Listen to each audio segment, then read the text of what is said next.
Bismillahirrahmanirrahim. Assalamualaikum warahmatullahi wabarakatuh. Alhamdulillahirabbil alamin. Wassalatu wassalamu ala asyrofil anbiya'i wal mursalin sayyidina wa habibina wa syafi'ina sayyidina Muhammadin wa ala alihi wa sahbihi ajma'in. Yang pertama dan utama, tidak lupa jangan pernah bosan untuk biqaulina, untuk mengucap rasa syukur dengan lafaz alhamdulillahirabbil alamin setiap saat, dan juga tidak lupa juga sering-sering berselawat setelah kita khususnya pada sholat, atau paling tidak dalam satu hari itu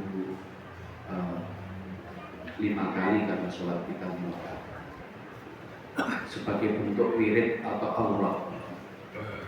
Kata guru saya, kita ini kalau sholat beda sholate karo wong Arab, beda sholate karo sahabat. Nek sahabat cedak tuhe, cedak mastere, cedak nabi. Cara nganggo bisir, wiridan atau bacaan zikir sir itu tetap bisa ngikuti, tapi beda sama kita yang agak sekolah jenggot, agak sekolah Ka'bah, cedak Borobudur kan. Jadi nek umpamane kok zikire utawa wiridane kok lirih-lirih suwe-suwe ngantuk, beda karo wong. Di samping itu, wirid atau istilah zikir itu gawe nambali sulam awake dhewe ketika sholat. Awake dhewe nek sholat Allahu Akbar, ngrungokke bacaane Pak Kiai Juzun bin Tamimi ini begitu bagusnya. Tapi begitu ning sebelah dalan kita ting ting ting ting ting, wah bakso kayak. Terus ono sing tok tok tok tok bunyi sampai, sehingga biarlah sholat kita. Nah, dengan adanya bolong-bolongnya dhewe di dalam sholat, maka ditambali, dibayar, ditutup nganggo wirid, nganggo bacaan zikir setelah ba'da sholat. Ya ada al-maksurat, ada bacaan-bacaan yang kita bisa. Ya subhanallah, ya alhamdulillah, Allah sebisa. Itu insya Allah akan nambah bolong-bolongnya dewe ketika sholat. Mulai dari situ nanti akan menjadi kebiasaan kita, karena awalnya dewe kuwi kenapa kok disuruh bil jahar. Jahar itu dengan bersuara, supaya mulut ini ngelatih hati. Nek mulut itu dilatih terus, nanti hatinya juga jadi meh. Mulai dari ini.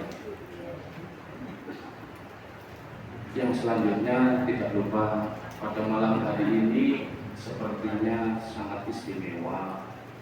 Di samping karena sekarang ini tahun baru, yaitu 2026, yang tadi malam sudah pada bakar-bakar, sudah pada kumpul-kumpul, dan kumpul-kumpul makan itu tradisi budayanya Kanjeng Nabi zaman dahulu. Maka diteruskan sama sahabat-sahabat, dan kemudian tabi'in sampai ulama-ulama sampai sekarang. Oleh karena itu, peristiwa tahun baru, khususnya tahun baru Masehi, itu sangat berbeda dengan tahun baru Hijri atau tahun baru Muslim. Kalau menurut tradisi Barat, tahun 3000 Masehi itu tidak pernah ada di tradisi Islam. Tetapi Kalau mau dihitung pakai ilmu falakiyah, itu dihitung disejajarkan dengan tahun baru Islam. Itu nek Islam acuannya menggunakan hijrahnya kanjeng Nabi dari Mekah menuju Madinah. Itu kalau ditarik pakai ilmu falak, itu kurang lebih di 12 atau 13 September 622 Hijriah. Masehi. Karena pakai kata September. Tetapi kalau peristiwa tahun baru dalam hal ini mulai adanya istilah Januari, Februari dan seterusnya, itu tradisi Romawi. Tradisi Romawi. Zamannya Julius Caesar. Yang pada saat itu menyembah matahari ataupun itu tradisi yang menghitungnya menggunakan acuan komariah matahari yang melewati garis khotul istiwa. Jadi istilah khatulistiwa itu sebenarnya bahasa Arab, namanya khot al istiwa, khotul istiwa. Nah, peristiwa perpindahan komariah ini mengakibatkan beda adanya tahun baru Hijriah dan Masehi. Kalau dilatar belakangi oleh apa hijrahnya itu tekanan-tekanan yang bersifat politis pada saat itu oleh Rasulullah yang terjadi di Mekah. Maka dari situ muncullah istilah hijriyah atau hijrah. Hajaro yujahilu hijriyah. Karena berangkat mengukurnya dari istilah hijriyah. Sekarang kita masuk pada fenomena. Kalau kebenaran-kebenaran tentang istilah kebenaran itu disebut di dalam Quran, itu ada sekitar kalau tidak salah 234 kali kata al-haq di dalam Quran. Terus kemudian di dalam Quran itu juga ada yang disebut istilah hukum. Itu ada 117 kali. Hukum itu mengakibatkan adanya pengampunan. Kata pengampunan sendiri di dalam Quran juga ada 2 kali lipat dari hukum. Jadi kalau 117 dikali 2 ketemunya berapa? 234. Merek rokok.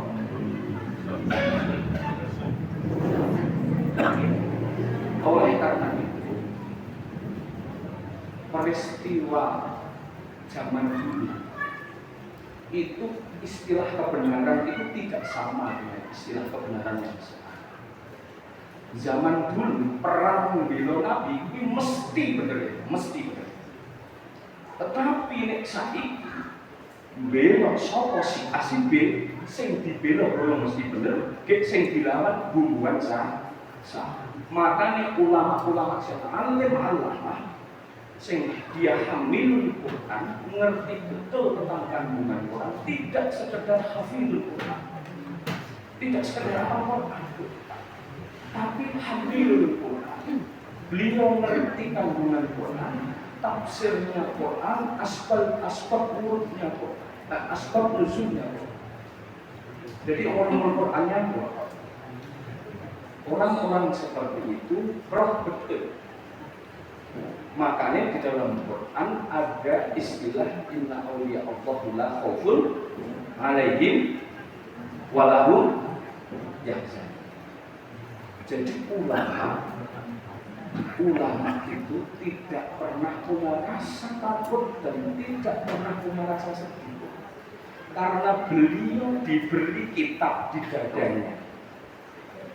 Mungkin kalau ibu membaca perpustakaan di Beirut, mungkin di perpustakaan Universitas Islam, karya-karya Ibnu Khaldun, karya-karya Ibnu Al-Khwarizmi. Al-Khwarizmi itu penemu algoritma. Hampir semua bidang ilmu pengetahuan, ingat istilah di Indonesia ini kadang salah kata. Ada ilmu pengetahuan. Tadi malam saya ngobrol-ngobrol sama Mas Tiga. Jadi meskipun saya jagongan, tetap saya jupuk ilmu. Sebisa saya, sesuatu yang keluar dari diri saya, kuwi ana ilmu nek diri saya bahari maksud pesen. Ilmu kuwi kudu diamalke, ning amal kudu dingelmu. Alias ojo ngelu. Contoh seperti minum air ini, kalau ini Pak Irama. Terima kasih Pak Irama sudah berawal. Contohnya minum seperti ini.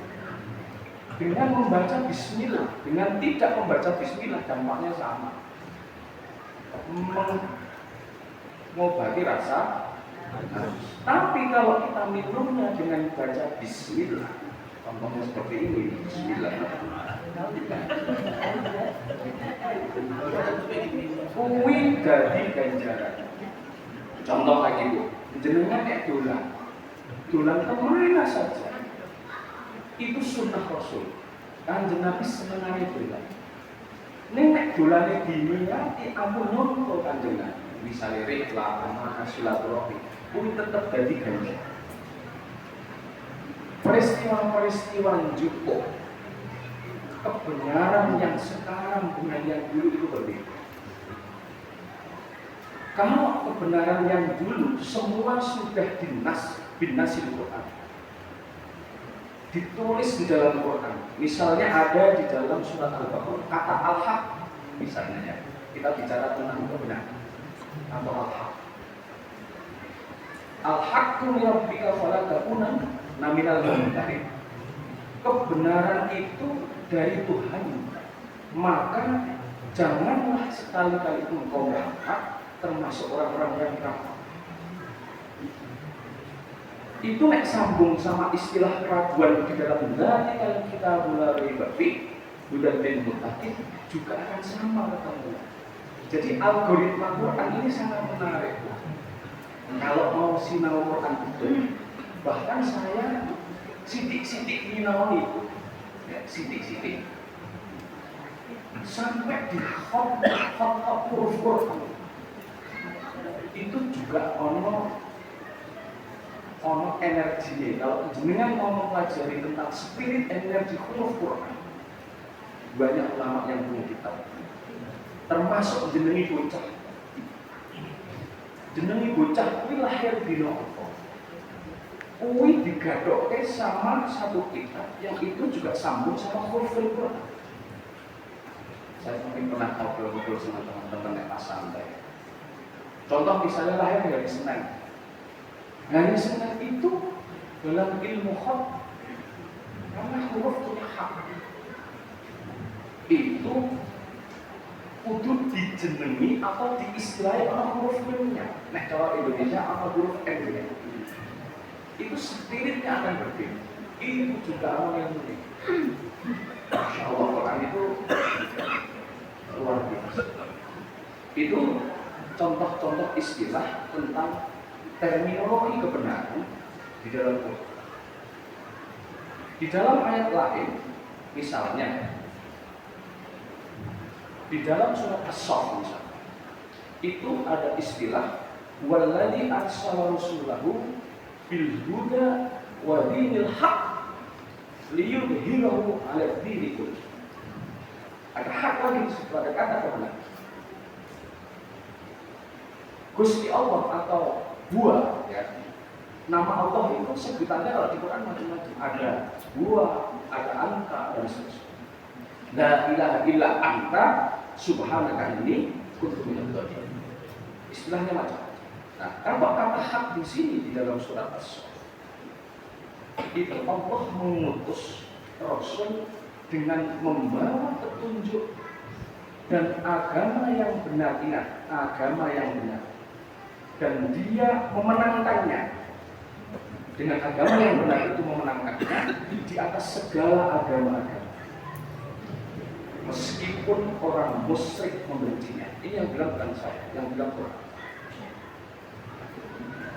Istilah-istilah hak dan kebenaran zaman dahulu, zaman Rasulullah masih sugeng, itu tidak ada sengketa. Dalam pengertian sengketa ada hal-hal yang sifatnya perbedaan konteks sedikit, ya, bukan sahabat-sahabatnya beliau bisa mengatasi. Tetapi itu pasti karena salah satu hukum Islam adalah selain Quran juga adalah hadis. Hadis pun ada 3. Ada hadis yang disebut dengan hadis atau sunnah qauliyah, dari kalimat-kalimat yang keluar dari tutup atau mulutnya Rasulullah disebut dengan sunnah qauliyah. Rasulullah mengatakan ini, Rasulullah mengatakan itu disebut dengan sunnah qauliyah. Tapi ada sunnah yang itu tidak dari kata-kata, tapi dari perilaku perbuatan, namanya sunnah fi'il. Tapi ada satu lagi sunnah yang itu tidak keduanya, yaitu namanya sunnah takririyah. Sunnah yang muncul diawali dari orang lain atau sahabatnya, tetapi Rasulullah mengakuinya atau melegitimasi. Tidak apa-apa, tidak melarang. Kaidah Islam itu semua boleh kecuali yang dilarang.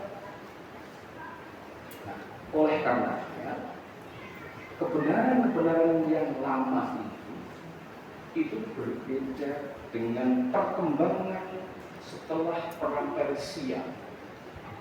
Persia itu kalau Ibu Persia sekarang ada namanya negara Iran. Itu mulai titik puncak. Nah, setelah itu bergeser ke ilmu itu ke barat. Sehingga sampailah pada zaman Dajjaliyah. Dulu zaman saya TK waktu di ngaji langgar. Kalau dulu di kampung itu istilahnya bukan pondok, istilahnya langgar ya Pak Ibu. Ada langgar gitu, saung gitu ya Pak Ibu. Saung kalau di Jawa Barat. Dulu guru saya itu menambahkan doa sebelum salam di dalam sholat. Setelah kama shallaita ala sayyidina Ibrahim wa ala ali sayyidina Ibrahim fil alamin innaka Hamidum Majid. Allahumma inna a'udzubika min adzabil qabri wa min adzabil nar wa min fitnatil mahya wal mamat wa min syarri fitnatil masiihid dajjal. Dajjal itu diterangkan dalam satu riwayat adalah sebuah peradaban. Tetapi di dalam riwayat yang lain dijelaskan sebuah makhluk atau manusia. Dajjal ini yang mengakibatkan peristiwa-peristiwa yang tadinya kebenaran yang lama tadi, yang zaman Rasulullah, kemudian bergeser diisi oleh penguasaan Dajjalisme. Saya menyebutnya Dajjalisme ya. Jadi faham Dajjal yang muncul di setiap manusia atau peradaban. Itu yang menghinggapi semua, tidak hanya si A si B, itu menghinggapi siapapun Dajjalisme, termasuk kiai. Makanya ketika saya melihat medsos, fenomena-fenomena yang terjadi, ada peristiwa Sondoro dulu, ada peristiwa organisasi ini dulu, maka karena saya menggabungkan sanad-sanad keilmuan saya dari guru-guru saya, mulai dari kecil di Purworejo, di Kraja, di Darussalam Merdeka, sampai di Mekah kemarin itu saya gabungkan. Yang intinya adalah innamal muslimuna ikhwah. Sebelum jangan musuh-musuhan. Kalau mau mirsani sejarah tentang peristiwa dua anak manusia yang namanya Mbah Ahmad Dahlan dan Mbah Hasyim As'ari, maka berdiri awalnya organisasi masyarakat itu lebih tua atau lebih dulu dari Mbah Ahmad Dahlan. Mbah Ahmad Dahlan sangat mengalir lulusan Mekah. Tetapi yang satu disebar ke kota, yang satu disebar ke desa. Maka sosiologis antropologinya beda. Caranya, metodologinya tidak sama. Nah, oleh karenanya beliau ditaruh di kota, di kaum. Beliau kalau ngaji, kebetulan saya sangat dekat dengan keluarga-keluarga beliau dari jalur yang bahwa Walidah Putri sama Mbak Ahmad.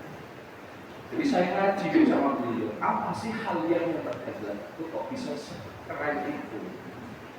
Beliau kalau habis ngaji di kauman itu balik ucul-ucul lambi, gawe sekolah, gawe rumah sakit, langsung praktek. Akan tetapi pada perjalanannya Mbah Ahmad Dahlan tiba saatnya sebenarnya Setelah itu kosong, nggak ada yang bisa menggantikan kealimannya. Yang namanya adalah lama belakang kosong. Bisa mengalir beliau tidak ada yang di kota. Yang ada adik seperguruannya atau teman seperguruan, tapi yang disol. Akhirnya terdengarlah penurunan peradaban atau kekurangan ulama, kekosongan ulama. Jadi ulama pada zaman Muhammad Dahlan menurun. Tidak ada yang bisa menggantikan yang namanya ulama. Terdengarlah sampai kupingnya telinganya berhasil. Ternyata Kang Ahmad Dahlan sudah seperti itu. Akhirnya beliau melakukan munajat, minta petunjuk kepada Allah. Akhirnya beliau mendapatkan ilham, petunjuk, kemudian berbikin organisasi namanya Nahdlatul Ulama. Nahdlatul Ulama artinya bangkitnya ulama. Karena ulamanya Nabi menurun setelah banyak. Oleh karena itu, untuk apa? Maka dari itu kita, khususnya di masjid kita, harus bersatu menunjukkan pesan-pesan guru-guru kita untuk menjaga ukhuwah, menjaga kerukunan kita bersama. Nah, sekarang mulai masuk pada wilayah zaman yang fenomenal. Kebenaran-kebenaran yang sekarang muncul tidak sama, tidak berdasarkan fakta lagi. Kalau zaman dulu fakta. Kalau ibu mungkin nyari di istilah kamus, mungkin di KBBI, itu kebenaran itu. Kebenaran yang asli berdasarkan kasus nyata, saya istilah. Kenyataan, objektif, bisa diriset, bisa dipelajari secara logika, secara rasional, apa yang bisa menerima. Tetapi Bu, yang sangat ngeri itu adalah yang namanya waktu iso ngomong. Mungkin ibu pernah dengar tentang istilah sesok yang zamannya waktu iso ngomong. Ini waktu, ini kan biji besi, handphone itu. Tapi nek dibuka, dengan orang perlu tekan amin itu. Zaman dulu TVRI untuk delok flora fauna atau discovery itu datang nunggu akhirnya kebaca. Tapi nek sekarang dengan 1 detik saya bisa lihat di Mekah, saya bisa lihat di Amerika. Tetapi ada dampak yang di situ menimbulkan kebenaran. Kebenaran itulah yang mengakibatkan menjadi cerah budrahnya kita, masyarakat kita, yang mengakibatkan kita tidak mendasarkan pada keimanan. Makanya yang saya izin ya, kenapa saya selalu bermain di dua sudut pandang keilmuan? Misalnya saya di lembaga agama, tapi saya juga di lembaga tidak agama. Misalnya dari sisi basis sekolah, dari sisi basis sekolah yang mungkin di IAIN atau UI basis agama. Tetapi saya juga sinau yang tidak di basis agama. Saya juga ingin menyinaui pergerakan peradaban barat. Kalau saya mungkin pernah cerita-cerita sama beliau bilang hadis, kita ini sama-sama senang menulis, senang riset. Nah, saya banyak berguru sama beliau. Alhamdulillah beliau dari tengah-tengah kita, pada nanti yang bisa mendapat pencerahan.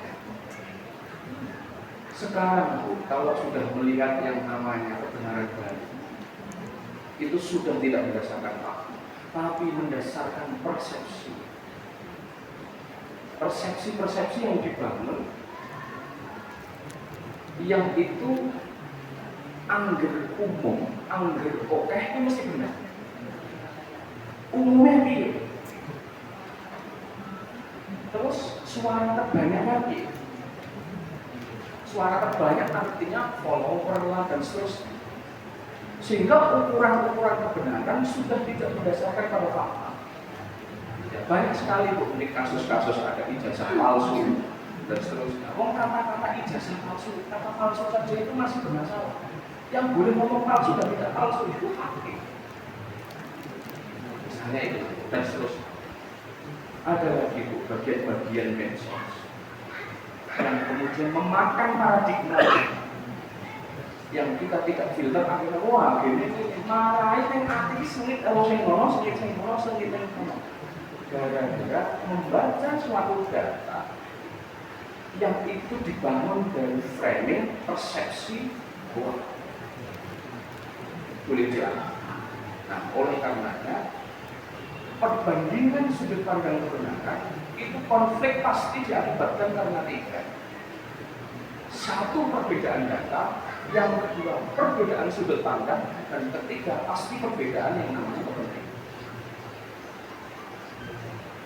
Oleh karena itu, kalau itu didampingi Quran, didampingi ngaji, didampingi sama ulama, didampingi sama kiai atau ustadz yang beliau hamilul Quran. Sekali lagi hamil Quran ya, tidak hafil Quran. Karena syarat untuk hamil itu hafal. Setelah hafal beliau juga menaungi tentang kandungan Quran. Karena tidak ada konstitusi yang bisa diamandemen kecuali kitab suci, dalam hal ini Quran. Bahkan konstitusi di Indonesia yang namanya Undang-Undang Dasar 45 itu yang tertinggi saja juga bisa diamandemen. Tetapi Quran, siapa yang berani mengamandemen Quran? Karena itu pasti dalikal kita bulan raiba fihi. Tidak ada keraguan dan semua terjawab. Sampai yang di sini ada suatu orang datang ke tempat kami, ingin mencari solusi tentang permasalahan. Tak suruh buka Quran, sholat sunat, wudhu, ambil surat sholat Quran, buka Quran. Nanti Qurannya itu dibaca, dihitung huruf hak sama koknya. Nanti nanti kita baca. Karena saking saya meyakininya bahwa bimu'jizatil Quran pasti benar dan tidak pernah ada aman benar. Peristiwa-peristiwa akhir zaman yang namanya Dajjalisme ini sudah merambah semua lini, pada politik, mungkin ekonomi, mungkin hukum, mungkin bidang kekuasaan pemerintahan yang lain, mungkin konvensi internasional PBB dan seterusnya. Itu kalau nyinauni ilmu intelijen itu menarik sekali. Karena intelijen itu juga mengambil basis data. Bedanya cuma tidak dipublikasi. Tapi kalau profesor, doktor meriset sesuatu, jurnalnya harus dipublikasi. Intelijen tidak dipublikasi, tapi basis data. Juga kebenaran dengan data. Nah, oleh karena itu, harapan-harapan kita bersama, zaman akhir ini nanti akan ada suatu titik masa di mana tahun-tahun bahwa kebenaran itu diukur dari jumlah, bukan dari ilhaq al-haq, dari kebenaran. Maka itu kan juga masuk di diri pesantren. Ada, kalau istilahnya di pesantren itu ada namanya konservatif, ortodok, kolot,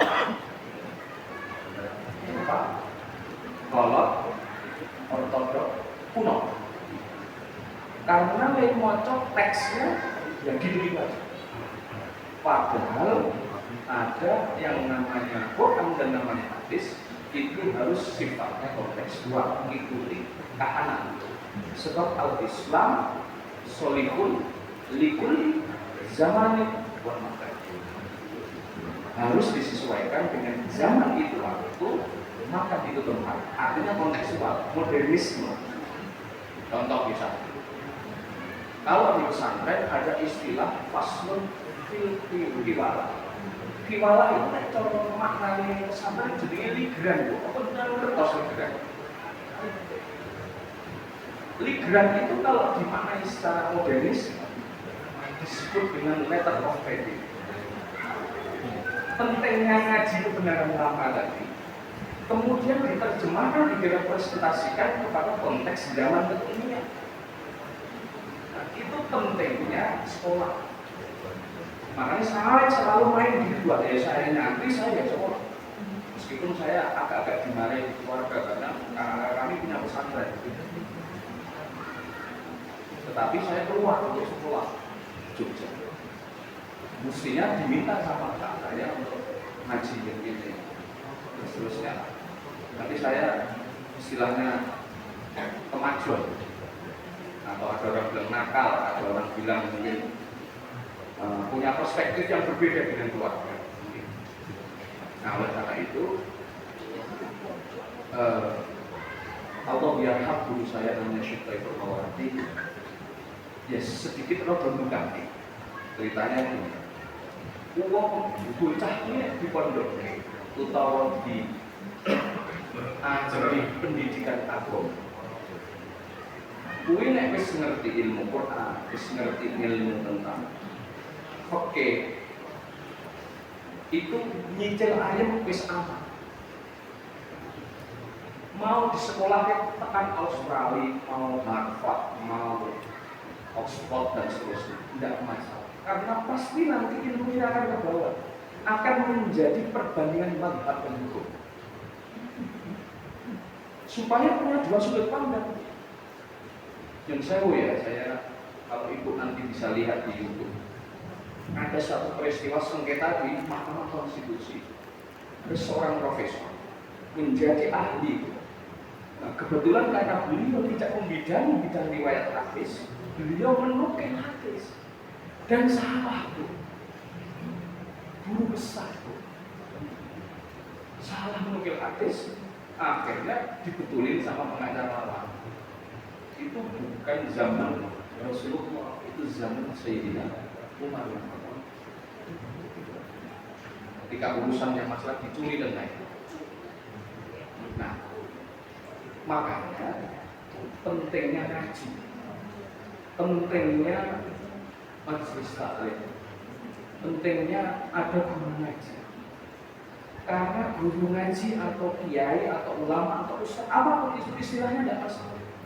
Masyayikh itu hanya istilah, hanya istilah kiai itu hanya dibawa sama ulama-ulama Samarkandi dan lain-lain, itu dibawa ke Indonesia karena Indonesia ini ilat Jawa, ya kayuku, belum sefasih orang-orang yang sekarang.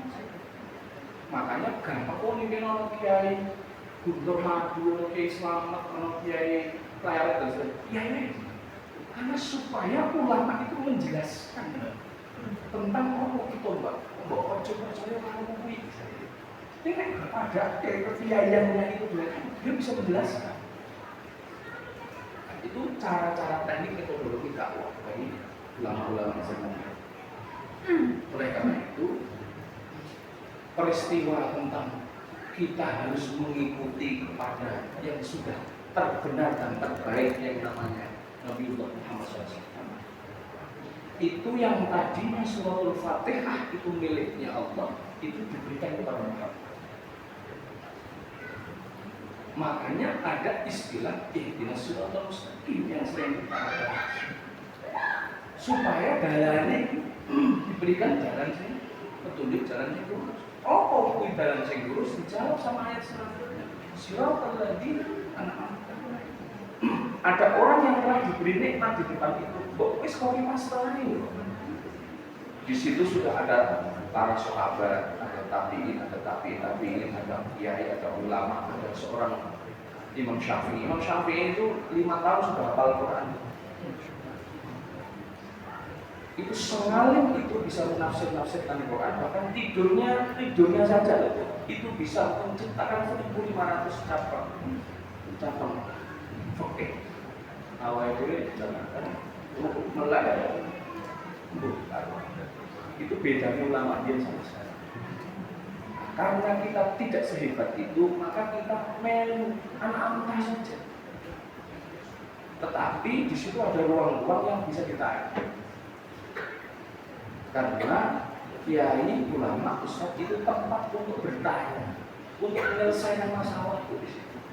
Makanya Ustadz Jazir kalau kita mungkin dibaca bahwa seharusnya takmir masjid di antaranya adalah kita itu bukan nambahin saja, tapi satu bisa memberi solusi sebisa kita dengan tanpa ada semangat untuk beramal dan sebagainya. Kita semangatnya adalah ukhuwah Islam. Nah, fenomena-fenomena akhir zaman ini yang kosong tadi nanti akan kembali lagi kepada kebenaran yang sejati apa? Maka ada nabi yang akan datang lagi, dalam hal ini datang dalam konteks untuk melakukan penataan tatanan sosial seluruh dunia. Yaitu ada yang disebut dengan Nabi Isa alaihissalam. Makanya ada nabi-nabi yang masih hidup sampai sekarang, karena nanti akan diturunkan di akhir zaman.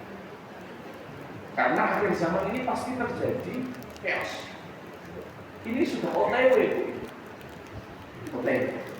Oleh karenanya, melihat serangan-serangan yang berbagai macam ini, kembalinya ada kepada Quran, kepada Sunnah. Taraktu fikum amroina intan satu minimum lam tadillu abadan kita ngomong maksudnya. Jadi kalau tidak bisa menjawab di bagian-bagian kehidupan yang lain, tanya kepada Quran. Kalau tidak tahu tanya kepada Quran, tanya kepada ahli hukum, pasti bisa jawab. Makanya ilmu itu dijupuk, kalau dengan sama-sama tidak bulan reklam, tidak sowan ulama, itu nanti tidak bisa mencari solusi. Karena sebenarnya beliau solusinya itu kitabnya di dadanya. Kalau tidak disowani orang itu, nanti ditokenya pakai kitab. Makanya karya-karya tulis ulama-ulama, kayak misalnya Profesor Quraisy, beliau mengeluarkan kitab Tafsir al-Misbah, itu ada sirul asrar. Itu orang yang bisa mengeluarkan tafsir begitu, itu pasti ada peristiwa spiritual yang itu terjadi pada dirinya dan Allah. Boleh ditanya, meskipun mungkin tidak berani jawab. Itu sudah pernah terungkap di UI, pernah ada yang nanya, tapi beliau tidak berani jawab. Tapi mengakui bahwa telah terjadi sirul asrar. Ada peristiwa-peristiwa istimewa ketika membahas Quran, ada ilham-ilham kebenaran. Ya, kalau kelas-kelas kita tidak wahyu, ada wahyu, ada ilham, ada makna, ada karomah dan seterusnya. Yang itu bonus-bonus dari Allah, yang itu akibat dari istiqomahan kita tentang ngaji Quran. Tidak perlu dugur-dugur ngaji. Yang penting istiqomah, sebab untolibal istiqomah, walau tak untolibal karomah. Tapi kesalahan-kesalahan orang oknum kadang ngejar karomah, istiqomahnya lali. Padahal untuk mendapatkan karomah itu harus istiqomah. Ini luar biasa. Perspektif kebenaran itu juga berangkat dari mindset, dari cara pikir, nanti cara bergaul, berteman dengan siapa. Itu kalau dalam kitab dalam kitab Taklim Mutakhir itu dijelaskan. Caranya delok wong, ini rasa perlu delok. Tapi deloknya orang. Maka kenapa saya ingin berteman dengan orang-orang baik-baik ini, menjadi bagian dari keluarga taklim, menjadi bagian dari keluarga tetangga warga Juruk Sari, Nyawiji. Makanya saya yang selalu saya teriakkan adalah kebersamaan keluarga. Itu pesan-pesan guru saya. Karena nanti itu sudah pecah. Arab sudah pecah gara-gara perang. Itu juga semuanya kebenaran baru. Sing bayar kuwi wong sebenarnya. Sing perang kok Indonesia. Oleh karenanya, yang saya tekankan di sini khususnya untuk para pengurus takmir maupun di pengajar ibu-ibu, khususnya di antara kita, tumbuhkan rasa di hati kita ada awal itu keluarga dan seterusnya. Jaga hubungan bersama. Perbedaan bukan merupakan permusuhan, tapi perbedaan bagian dari pelangi yang indah. Pelangi indah karena warnanya berbeda. Ada kurang lebihnya dari saya. Meskipun menafsi tidak Allah.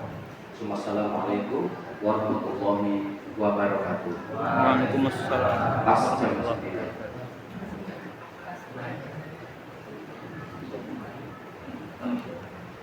Ini tadi ada pesan innalillahi wa inna ilaihi raji'un. Ibunda Bapak Barata jemaah masjid, mertua dari Ibu Inneke anggota pengajian malam Jumat Kelebe. Nama Ibu Raden Roro Nino Sri Nasifah, usia 91 tahun, meninggal hari Rabu 31 Desember 2025 pukul 23.17 di Rumah Sakit Pon Jakarta. Maksudnya Pondok Indah. Ada keluarga yang di sini mungkin? Tidak ada. Baik. Mari kita kirimkan hadiah Fatihah kepada beliau. Mudah-mudahan amal ibadahnya selama sugeng diridhoi oleh Allah Subhanahu wa taala, diterima amal solehnya, nanti ketika ditanya mungkar dan nakir lancar jawabnya, diberikan padang jembar kuburnya, dan di setiap masa menunggu di yaumil barzakh mudah-mudahan selalu mendapatkan kiriman hidangan makanan, amal dan doa, dan ditemani oleh amal-amal beliau. Malah di dunia wa kulli niyatin shalihah summa khususan ila awahi Ibu Raden Roro Nino Sri Nasifat Allahumma ighfir lana warhamna wa'afina wa'fu anha wa wasifat lana Allahumma la tahdina ajrana wa la taftina ba'na waghfir lana wa lana bi rahmatika ya arhamar rahimin. Al-Fatihah. A'udzu billahi minasy syaithanir rajim. Bismillahirrahmanirrahim. Alhamdulillahi rabbil alamin. Ar-Rahmanir Rahim. Maliki yaumiddin. Iyyaka na'budu wa iyyaka nasta'in. Ihdinas siratal mustaqim. Shiratal ladzina an'amta 'alaihim ghairil maghdubi 'alaihim waladdallin. Rabbi ighfirli wa liwalidayya amin. Allahumma shalli wa sallim ala sayyidina wa habibina wa syafi'ina sayyidina Muhammad sayyidil awwalin wal akhirin wa sallim wa radiyallahu ta'ala kulli sahabati rasulillah ajma'in. A'udzubillahi minasy syaithanir rajim. Bismillahirrahmanirrahim. Alhamdulillahi rabbil alamin. Alhamdulillah. إذا ربنا الحمد لله والصلاة والسلام اللهم صل على سيدنا محمد صلى الله عليه وسلم من جميع أموال العافية حاجات شيئا نرفعنا لله درجات أشهد برحمتك يا أرحم الراحمين. اللهم نسألك علما نافعا ورزقا واسعا وشفاء من كل داء وشفاء من برحمتك يا أرحم الراحمين. اللهم اغفر لي ولوالدي وارحمهما كما ربياني صغيرا. اللهم اغفر لجميع أهل القبور من المسلمين والمسلمات والمؤمنين والمؤمنات ثم خصوصا في هذا القرية في سورة Sari. اللهم اغفر لهم وارحمهم وعافهم واعف عنهم ووسع لهم. اللهم لا تحرمنا أجرهم ولا تفتنا بعدهم واغfir lana walahum birahmatika ya arhamar rahimin.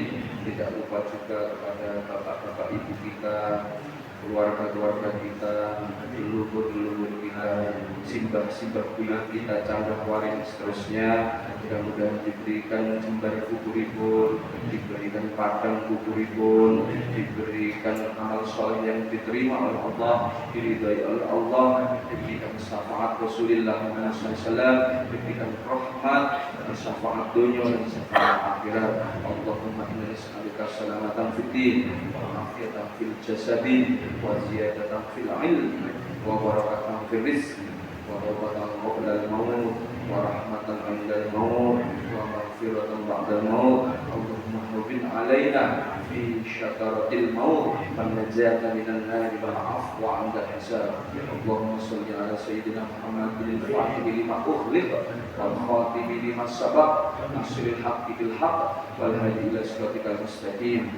Ya Allah, dengan turunnya hujan ini, mengangkat turunlah rahmat-Mu bersama para malaikat-malaikat-Mu pada malam Jumat ini, hari yang mulia-Mu ya Rabb. Ya, mudah-mudahan yang hadir diberikan sehat, waras, selamat, sugih, tambah sugih, sing duwe utang dan sak.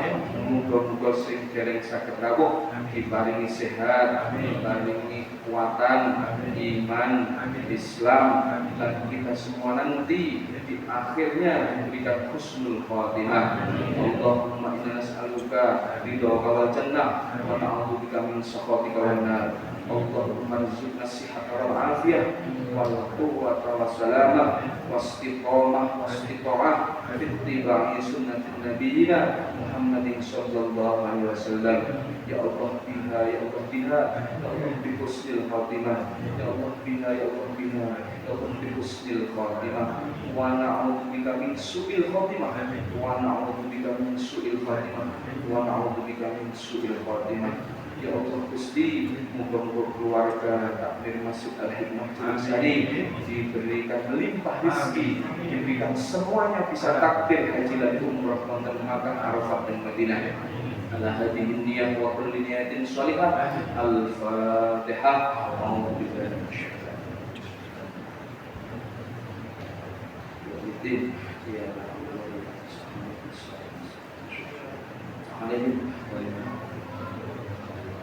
Kita kurang lebihnya mohon maaf.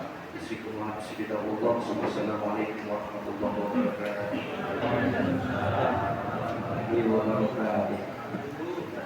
Yang perlu disampaikan adalah Ibu